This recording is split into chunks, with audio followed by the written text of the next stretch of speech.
une chose qui revient, qui est à la base qui est à la base de l'abstinence, sa continuation, c'est le courage de changer. Puis même que ça va plus loin que ça, c'est que ça fait partie de la prière la prière de sérénité.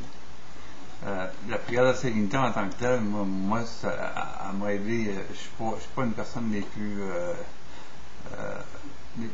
je suis croyant, mais je suis pas je suis croyant dans un sens pas catholique, mais dans le sens de croire en une puissance supérieure, oui. Mais en venant à la prière, moi, elle m'a aidé. Ça a été une façon pour moi d'éviter bien des rechutes aussi. Le simple fait de citer la prière de la sérénité. Et pour ceux qui ne connaissent pas, la prière de la sérénité, je la connais pas par cœur, parce que ça fait longtemps que je l'ai dit, mais c'est mon Dieu, donnez-moi la sérénité d'accepter les choses que je ne puis changer, le courage de changer les choses que je peux, et la sagesse d'en connaître la différence. Donc, le courage de changer les choses que je peux, déjà là, c'est beaucoup. Puis, d'accepter les choses que je ne peux changer, c'est justement, avec la sagesse d'en connaître la différence, on est en mesure de voir les choses qu'on peut changer. Souvent, les alcooliques vont dire, je peux pas, un alcoolique va dire, je peux pas changer mes beuveries, mon besoin de boire. Donc, j'ai la sérénité d'accepter ce que je peux pas changer. Ça, il n'y a rien de plus faux que ça.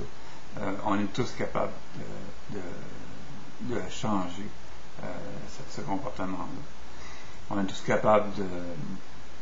Et puis, je pense pas que ce soit acceptable, c'est pas ça dans le sens social du terme, mais d'accepter l'alcoolique, la bouteille, d'accepter la bouteille comme étant normale dans une vie. Elle était normale, puis il est possible pour toute personne est en mesure d'arrêter l'alcool. C'est pas un chemin qui est facile, c'est pas au début, c'est une route qui est un peu tortueuse, puis qui nous semble étrange, parce qu'on a pour la plupart été dans ce parcours-là pendant plusieurs années. Pour la plupart, en tout cas que je connaisse, on a été là pendant la majeure partie de notre vie dans l'alcool. Mais je dirais que la première année d'abstinence, il faut beaucoup de courage pour changer l'habitude de boire à ne plus boire. Ça prend beaucoup de courage parce qu'on a de nombreuses épreuves qui peuvent survenir, puis on est dans des situations de fragilité. D'accepter aussi la fragilité. C'est pas culturellement un homme, je parle pour l'homme, mais ça l'est également aussi de plus en plus pour la femme. Culturellement, on nous demande toujours d'être fort, d'être à l'abri d'être comme des boucliers humains, si on peut dire. Puis, alors que on demeure humain, puis on demeure humain avec nos faiblesses, avec nos limites aussi. Puis, il faut avouer il faut savoir avouer notre sensibilité puis par rapport à la boisson de notre fragilité. Puis c'est simplement en avouant la fragilité qu'on peut avoir en début d'abstinence, ça nous donne le courage justement de maintenir l'abstinence. Alors que si on se croit fort dès le début, il y a danger. Il y a des gens là, qui, dès les premiers jours où ils se sentent bien avec l'alcool, sans alcool, vont tout de suite réagir par une explosion de contentement. Je peux les comprendre aussi. de se dire, ah, là, maintenant, tout va bien, je suis guéri. C'est très dangereux de penser comme ça. Oui, il va y avoir une période où ça va bien, où les choses vont bien. Je ne veux pas détruire ce moment-là. Je sais qu'ils sont importants dans un processus d'abstinence. Mais moi, je dirais qu'il faut, en termes de temps, vous donner une bonne année pour tester notre abstinence, pour faire en sorte de l'ancrer bien comme il faut, prendre du recul, prendre aussi toutes les aides qui nous sont possibles, tout ce qui est, mettons, je parle entre autres des AA, même si on n'adhère pas nécessairement, on n'adhère pas entièrement à tout ce qui se dit dans le mouvement des alcooliques anonymes, reste que c'est un excellent moyen pour pouvoir partager.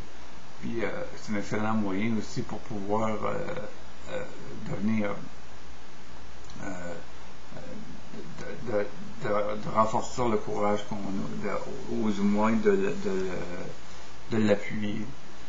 On se sent moins ça, on se sent plus parce que entre alcooliques on se comprend, puis alors que avec des personnes qui ne sont pas alcooliques, souvent la maladie est incomprise. Donc, le courage de changer, ça implique plusieurs choses. Ça implique non seulement l'arrêt de la bouteille, mais ça implique aussi un changement d'un mode de vie complet. Les soirées, lorsqu'on est assis devant la télé ou on est dehors en train de boire une bière, ça n'existe plus. Ça devient quelque chose qu'on bannit à vie. Puis faut dire aussi que c'est pas nécessaire de boire, c'est pas une nécessité, c'est pas quelque chose qui est vital dans une vie. Chose que l'alcool nous fait croire au tout début. C'est tout le contraire. Moi, maintenant, ça va faire presque 7 ans. C'est vrai qu'avec le temps, là, je suis devenu indifférent, mais attention, là, je suis toujours vigilant face à l'alcool, puis je pense que ça l'est pour tous les gens qui ont des années d'abstinence comme moi j'en ai, mais je ne calcule pas ni mieux ni pire que tout cet abstinent, parce que je suis une personne qui vit un jour à la fois. Dans l'abstinence, je le répète encore, il n'y a pas rien que l'alcool. Il y a nos comportements, nos façons d'être. Il y a un apprentissage qui est constant par rapport à certains problèmes de la vie qu'on doit affronter à froid et non avec un support que l'alcool a pu l'être pour nous. Donc, c'est un jour à la fois tout le temps.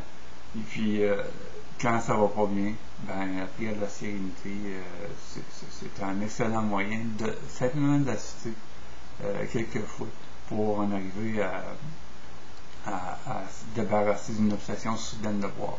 Je pense que c'est un bon truc, en tout cas, qui m'a aidé moi aussi, qui m'a aidé beaucoup dans mes débuts. Puis je la cite encore aussi, cette prière-là, parce que elle m'aide dans d'autres aspects de ma vie maintenant. Je